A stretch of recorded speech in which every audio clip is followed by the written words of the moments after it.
Hey everybody, welcome to Lessons with Troy. Well, in today's lesson, it's going to be all about adjusting these bender arms, and I wanted to share with you a lot of what I've learned over the last several years about how to set these up, proper height, and all that. So let's go ahead and jump on into this. Okay, so I'm zoomed in here. So the first thing that I wanted to share with you was the proper height of these screws here. Right, we'll call these the small center screws.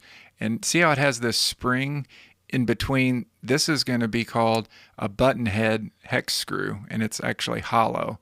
And I'm going to show you in this video too how to tighten this button head hex screw so that your bender arms don't move back and forth, right? This way and that way, right? And so what I've learned is you don't want to tighten these small center screws down too much. Okay, if you look right here, see how just a little bit of that screws poking out the bottom?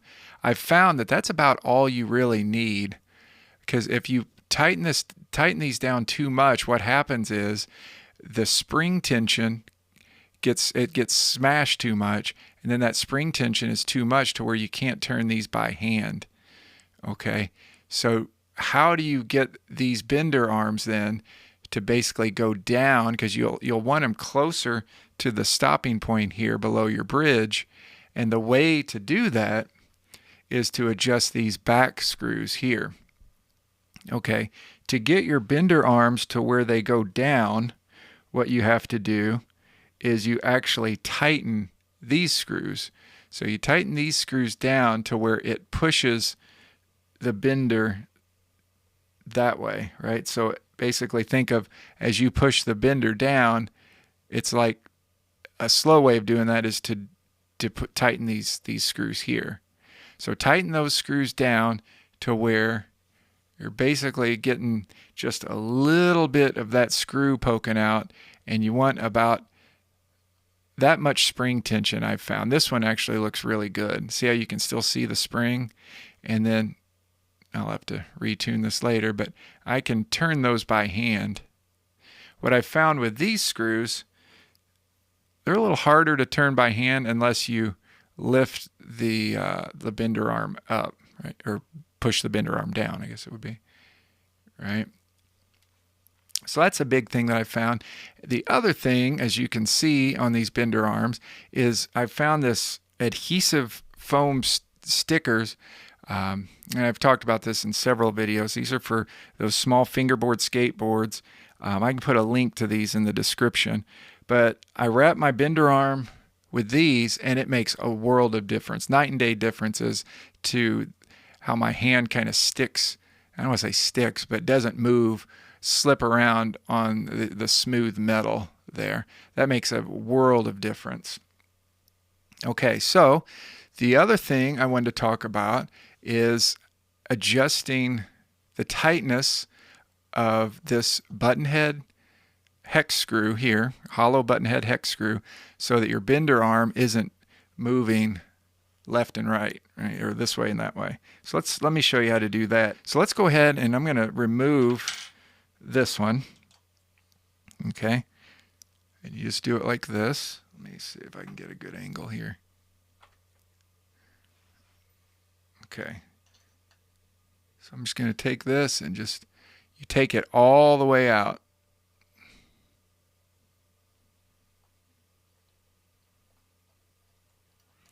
Okay, I'll just do it the rest by hand. And you don't want to lose the spring.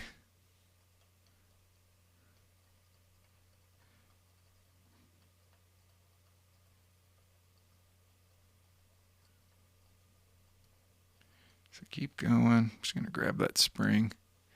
See if you can see it. There it goes. So that's the size of that center screw. It's a long, see when you put that back in, see how small those threads are? You really could easily cross thread that. Make sure you go real slow so you're not going to cross thread that. And then I'll show you what it's like when you loosen it. So if I were to loosen that like that, see how it turns like that? Now you do have this nut down here. If I go to this angle, you can see that. So I'll just put it about right there. I like it to where it hits my hand about there, right? So we'll say it's about here. Let me show you that. So I think of it like there it would be at a 90, or it's parallel with this part behind the parallel with the bridge, right? So I do it a little bit up from parallel about right there, and that seems to work for me. When it's parallel, it's not going to work real well, but right about there seems to work, hit my hand just right. And all you got to do to tighten that down now that center screw's out is just tighten this button head hex screw. And these are odd screws too. Like I tried to find them at a hardware store. I tried to find them online. I couldn't find these. A hollow button head. It's metric too. All these I believe are metric. A hollow button head hex screw. I couldn't find that anywhere.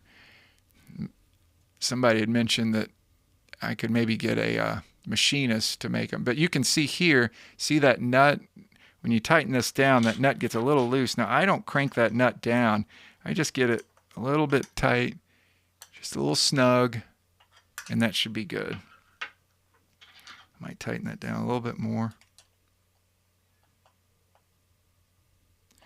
And you might be able to, I guess, hold that down while you tighten that button head hex screw down.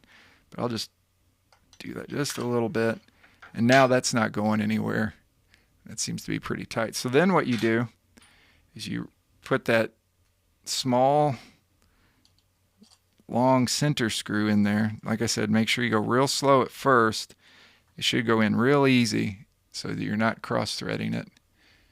But see how nice that spring is when it's up like that? When you know you're doing it wrong when that spring is mashed down too much. So I could actually probably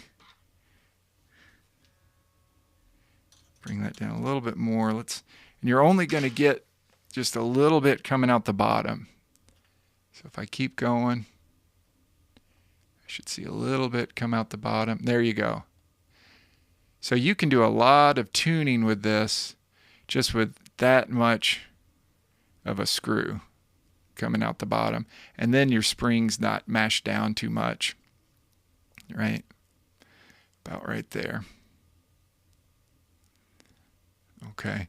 So the deal is with tuning this then is if you're tuning it and say your note is flat, right? If your note is flat, you actually want less of the screw to come through because you want the bender to go down more.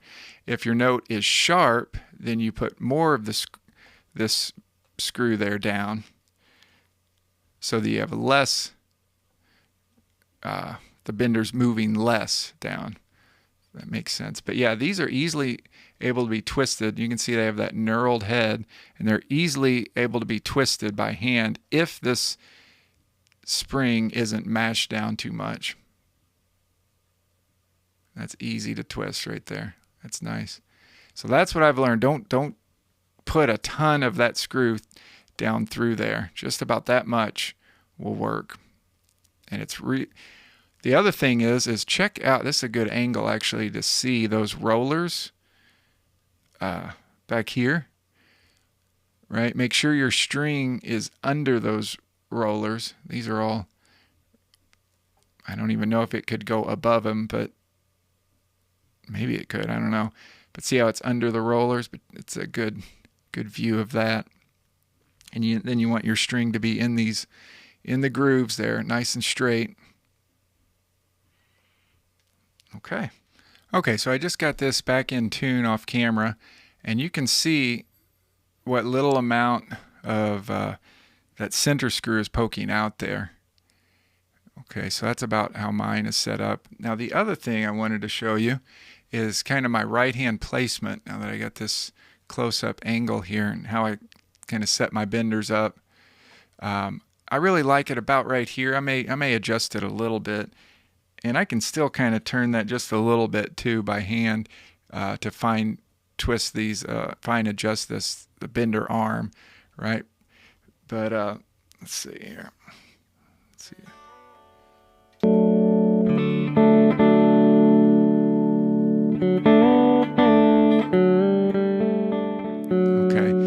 I really like it about right there, to where this arm, bender arm, is hitting. I can almost grab it with these fingers, right? But it hits right underneath my fingers, right about there. And then this bender arm, the third string one, hits right about here. Let's see if it's placing it about right there, so that my wrist movement down, right, like this way, pushes that third one down.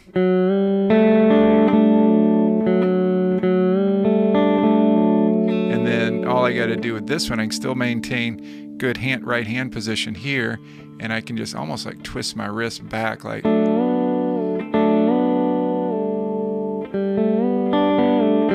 I can get both of them, and that's what it looks like. So this one does have a pretty good angle right there. It's not all the way, like I said, parallel with the bridge, but just up just a little bit. That's hitting kind of almost right there.